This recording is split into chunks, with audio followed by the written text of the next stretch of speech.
Y el tema que nos va a competir ver ahora es regresión lineal simple.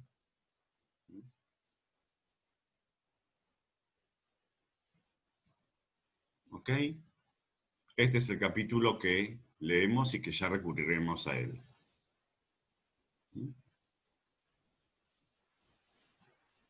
Ya recurriremos a él. Vamos a ir, sin embargo, lo que vamos a hacer es seguir un apunte manuscrito mío primero, antes de leer el apunte este. O sea que esto tendría que estar... general, apuntes de clase.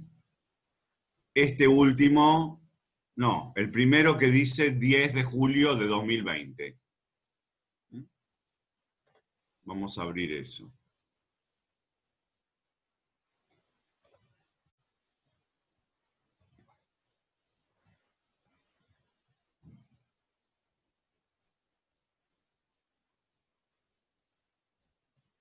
Yo quiero verlo un poco más grande, si puedo. Sí. Bien. Avísenme si lo pudieron abrir. Bueno, la idea es así. Hasta ahora hemos estudiado métodos para tratar una variable por vez. Hablábamos de alguna variable y podíamos estimar sus parámetros, hacer test de hipótesis, etc. En esto lo que queremos hacer es estudiar pares de variables o muchas variables a la vez.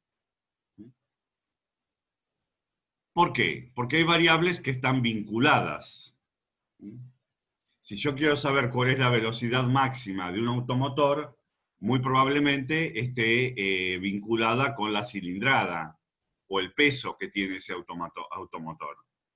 Entonces, si a mí me interesa eso, son variables que voy a tener que estudiar en conjunto. Si a mí me interesa saber, por ejemplo, no sé, el peso de las personas, el peso en kilos, muy probablemente esté influido, aparte por otros factores, por la estatura.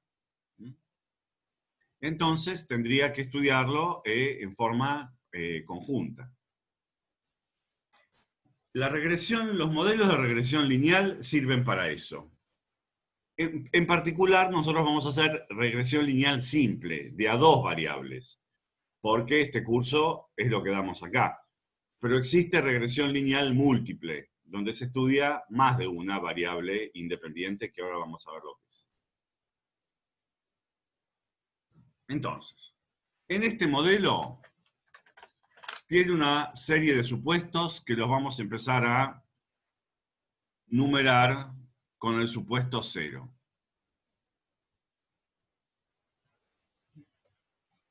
Que lo vamos a empezar a numerar con el supuesto 0.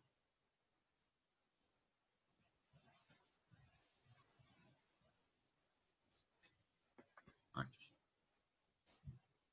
El supuesto 0 dice lo siguiente, que I sub I es igual a beta 0 más beta 1 xi más epsilon sub I. Bueno, ¿qué tenemos acá? Acá tenemos dos variables. Las variables son I sub I. Eso, por ejemplo, el ejemplo que a mí me gusta dar siempre es, por ejemplo, que yo quiero estudiar el gasto de las familias en combustible. Esa sería la variable I para la familia iésima. O sea, I sub I es el gasto en combustible mensual de la familia iésima. Primera, segunda, tercera, cuarta, en el orden que las tengo. Y xi es mi otra variable, que la voy a tomar, por ejemplo, vamos a pensar que queremos explicar el gasto en función de la distancia que viven del trabajo. Cuanto más lejos viven, más van a tener que manejar. ¿Está bien?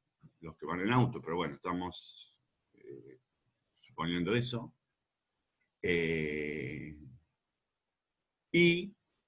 O si quieren, cuánto gasta en transporte, podríamos hacerlo o limitar solamente la población a los que van a trabajar en auto. Exactamente, hagámoslo así para evitar para mantenerlo bien, bien. Estamos hablando de la gente que va a trabajar en auto, cuánto gasta mensualmente en combustible, esa es Y, X es a cuánta distancia vive de su trabajo.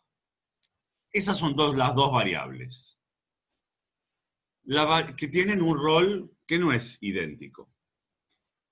A la variable Y se le llama variable dependiente o variable a explicar. Es decir, nosotros pensamos que el gasto depende de la distancia y no viceversa. Entonces le asignamos al gasto mensual en combustible el rol de variable dependiente, la cual queremos explicar a través de la distancia, que es la que vamos a designar como variable independiente. Se le llama así. Aunque se le llama así, no tiene nada que ver con el concepto, o tiene poco que ver con el concepto de independencia que vimos en la parte de probabilidades. Es que cuando uno tiene un problema en la práctica, ¿qué variable es la dependiente y qué variable es la independiente? Generalmente está cantado, o sea, se sabe. Hay veces en que puede ser difícil decidir cuál es cuál. Y en ese caso, bueno, hay que leerlo, hay que buscar literatura y ver qué es lo que uno quiere modelar. A nosotros, en el curso, siempre nos van a decir cuál es cuál. En este caso, ¿por qué es natural? Porque uno puede pensar, bueno, vivir más lejos de tu trabajo te va a hacer gastar más. Pero gastar más no te va a hacer vivir más cerca o más lejos. Entonces, es lógico pensar que el gasto depende de la distancia y no viceversa. Bueno, la primera parte del modelo, beta 0, que es una constante, más beta 1 x sub i, es una recta. Esa parte es la parte determinística de la recta, del modelo. Se llama parte determinística porque ahí no hay nada al azar. Si yo solamente tuviera esa parte y conociera los valores de beta 0 y de beta 1, ustedes me dirían, bueno, la familia Schmidt, que vive a 10 kilómetros de su trabajo, ¿cuánto va a gastar? Metería eso en la fórmula y les podría decir exactamente cuánto va a gastar. Y esa ecuación es matemáticamente la ecuación de una recta, da la casualidad en este caso. De ahí el nombre regresión lineal, porque también hay regresión no lineal. Hay modelos para los cuales la regresión lineal se adecua bien y modelos en que uno tiene que salirse de eso. Pero el más simple y muy aplicable es el modelo de regresión lineal que estudiamos nosotros. Muy bien, ¿qué pasa? Si yo solo tuviera la parte determinística, ustedes me dirían, una familia, otra familia nueva, los Gómez, también viven a 10 kilómetros. ¿Cuánto gastan? Exactamente lo mismo que antes que los Schmidt. Todos los puntos caerían exactamente sobre la recta. Y eso no está teniendo en cuenta que hay muchos otros factores que influyen en el gasto, aparte de la distancia. Entonces, lo que hay que hacer para permitir una cierta variabilidad alrededor de la recta Profe, es... Sí, eso se refiere por ejemplo, qué sé yo, a mí se me que los Smith, por ejemplo, tengan un auto 0 kilómetro con motor ecológico y los Gómez tengan, por ejemplo, un Falcon. ¿A eso se referiría, por exactamente. ejemplo, en gasto de combustible? Exactamente, exactamente, exactamente. O que los Gómez Claro, tengan 6 hijos adolescentes que manejan todas las noches y los otros sean solamente una pareja que nada más lo usa para ir al trabajo, ir y volver. claro, Eh, entiendo. o miles de cosas que se nos pueden ocurrir. Claro, que no es una única variable de la que dependa, es eso a lo que se refiere. Entonces, Exactamente, perfecto, gracias. sí. Bueno, muy bien, muy bien. Entonces, para permitir eso hay que incorporarle un término aleatorio. que es la última parte del modelo, que se llama el epsilon sub i, que es la parte aleatoria, que es una variable aleatoria que se le llama perturbación, que es lo que permite que los puntos no caigan exactamente sobre la recta, sino que haya variabilidad. Bueno, esto me lleva a una digresión, recién del comentario de Franco, ¿no? Sí, Franco. Claro. Que una digresión, un comentario de qué es el azar. Eso es una cuestión filosófica. ¿Está bien? Ustedes saben que Einstein decía, Dios no juega a los dados. ¿Qué quiere decir esto? Yo, por ejemplo, si yo agarro esta moneda, la tiro, puede salir cara, puede salir seca, puede caer de costado. Si es una moneda común, etcétera, le voy a preguntar cuál es la probabilidad de que salga cara, me van a decir un medio, perfecto. No sé de antemano qué es lo que va a salir.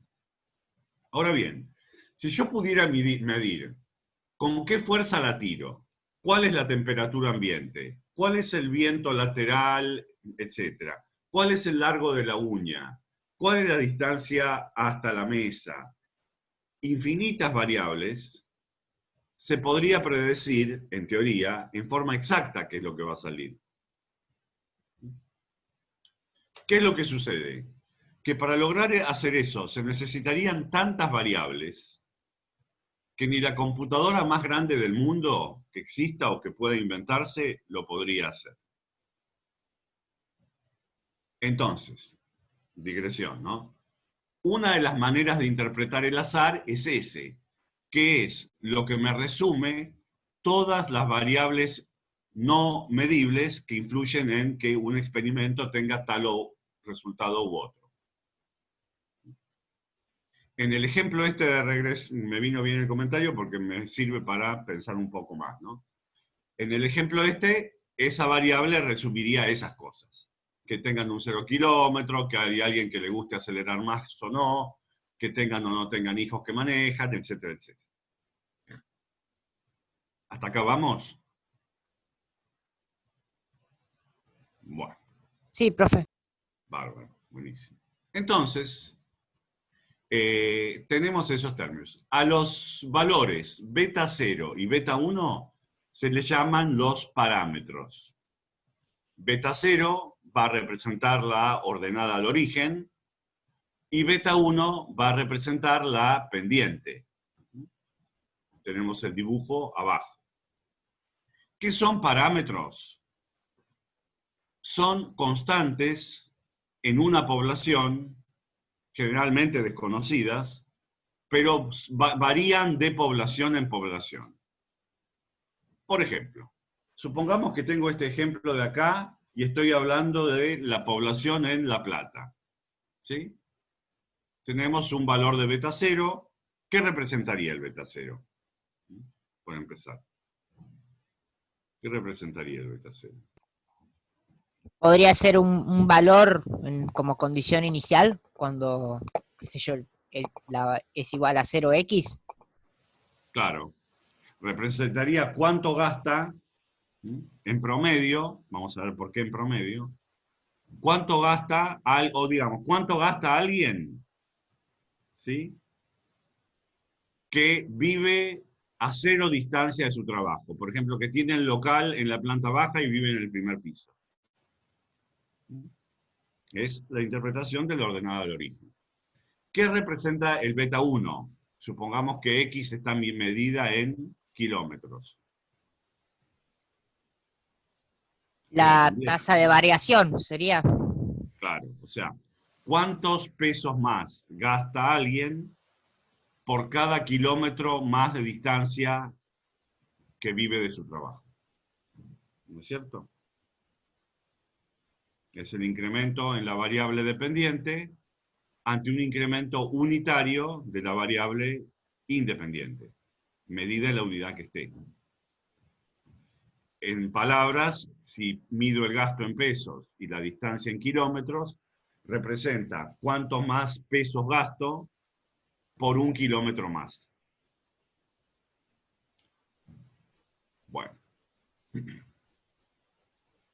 Ahora, decimos que son constantes generalmente desconocidas, pero fijas en una población. ¿Qué les parece? Hablemos del beta 1. ¿Dónde va a ser más grande? ¿En Buenos Aires, o digamos en La Plata, o en San Martín de los Andes? Y en San Martín de los Andes porque la distancia es mucho mayor, ¿no? No por esa razón. Porque, a ver, el beta 1 es cuánto más gastás por un kilómetro más lejos. Tiene que ver con el precio del combustible, supongo. Tiene que ver con el precio del combustible, eso es verdad. Pero más que lo que se me ocurría a mí es que la geografía influye. En el sentido de que La Plata es un territorio plano, vivir un kilómetro más lejos es un kilómetro, pero es un kilómetro llano, mientras que en terreno montañoso, el vivir un kilómetro más, como es terreno montañoso, seguramente influye más en el gasto. Bien, entonces el beta 1 sería más grande en San Martín de los Andes. Me imagino, sí, supongo. Claro. A lo que va este comentario es a eso, a que los parámetros son constantes en una población, pero varían de población en población. Son distintos en La Plata que en San Martín de los Andes. Muy bien. ¿Hasta acá se va entendiendo? Sí, algo se está entendiendo, profe. Algo bueno. Entonces, vamos a ver, hacer un dibujo de esto que estamos diciendo.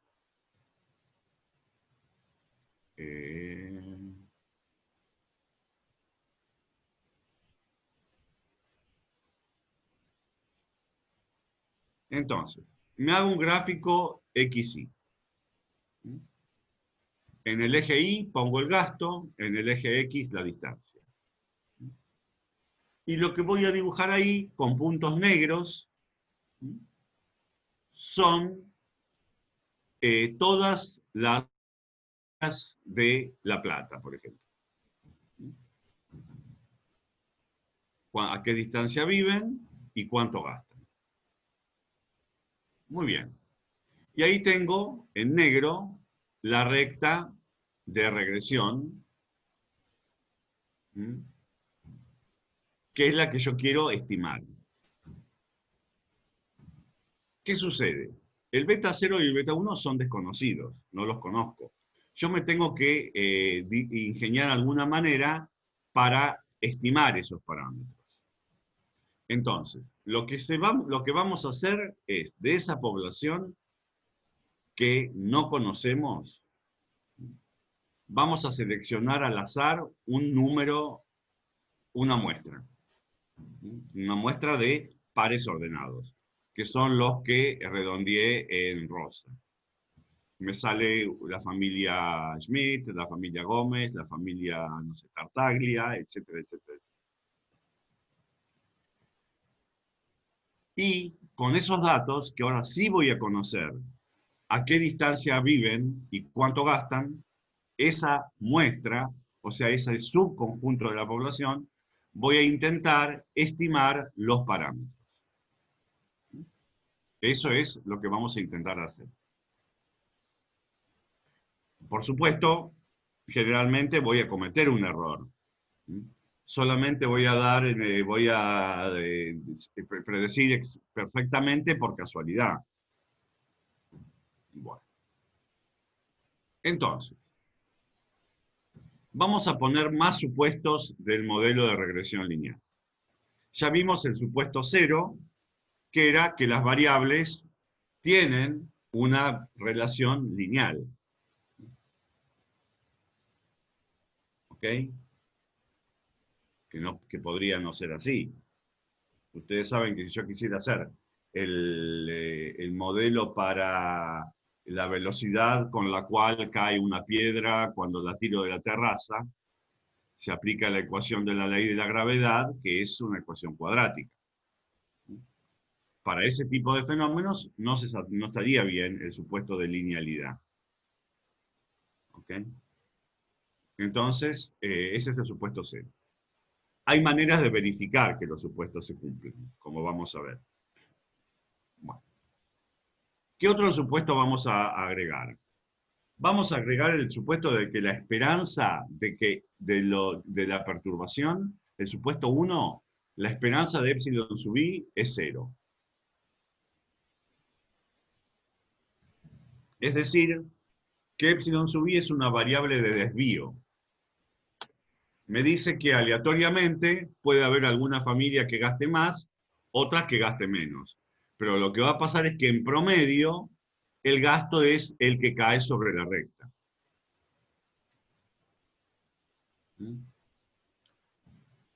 Y vamos a agregar un supuesto más, que es que la varianza de los epsilon sub i es constante. Hay maneras de tratarlo cuando no lo es, y esto tiene importancia en la parte de la inferencia. A este supuesto se le llama supuesto de homocelasticidad. Homo de igual, celasticidad, según dicen, nunca lo vi, pero me dicen que es varianza. Igual varianza. Es decir, si ven el gráfico que hay arriba, fíjense que la amplitud de todo a ver, si uno ve la dispersión de los puntos alrededor de la recta, es más o menos la misma de principio a fin. Ese es un gráfico que está dibujado con homocelasticidad, con igual varianza. ¿Cuándo no se presentaría la igual varianza? En esos dos gráficos que presenté ahí más abajo. Ven que en el primero la varianza es decreciente, mientras que en el segundo la varianza es creciente.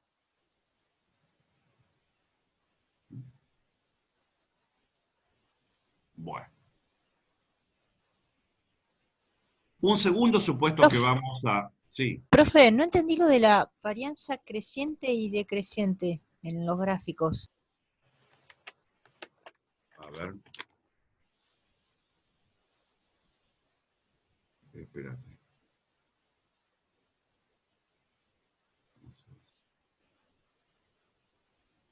Mira, si vos mirás este gráfico,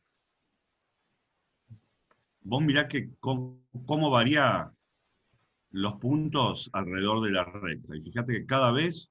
Ah, claro, cada vez se acercan más a la recta. Claro, cada vez hay menos variabilidad. Ahí la varianza te va decreciendo de izquierda a derecha. Claro. Y en este caso pasa lo contrario. Se va alejando, claro.